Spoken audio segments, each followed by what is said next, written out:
In today's video, I'm going to teach you how to upload file and database in Hostinger 2026. Hostinger upload file and database.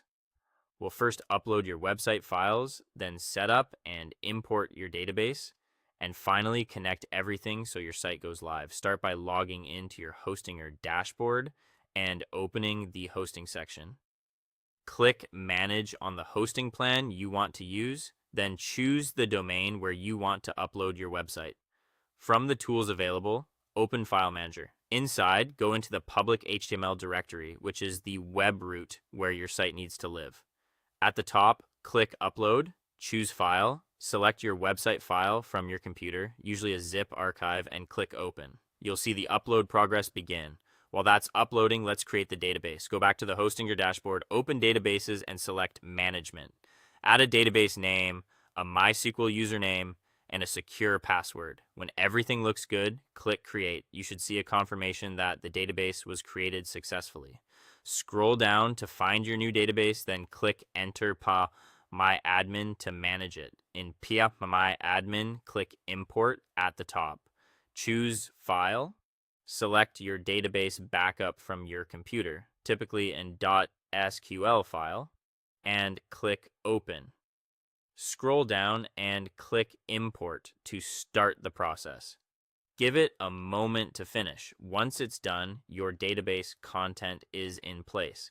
Now return to File Manager to handle the website files. When the upload is complete, right-click the uploaded archive and choose Extract. Create or confirm a folder name for extraction, then click Extract. Open that folder and you'll see all your website files. Press Ctrl+A to select everything, then click Move at the top. You need these files in public HTML, so double-click public HTML in the path to set the destination. Once the path shows public HTML, click Move. Your files are now correctly placed in the web root. Next, connect your site to the database. In public HTML, locate the wp-config.php file, right-click it, and choose Edit. Switch back to the Hostinger dashboard and copy your database name. Paste it into the db name value in wp-config.php. Do the same for the MySQL username, placing it in d-by-user, and then add the MySQL password in d-password. When you're done, click Save at the top. Head back to the Hostinger Management section and open Overview. Click your website link and you should see the site loading and working. That's how you upload your website files and database to Hostinger. Thanks for watching, and don't forget to like and subscribe.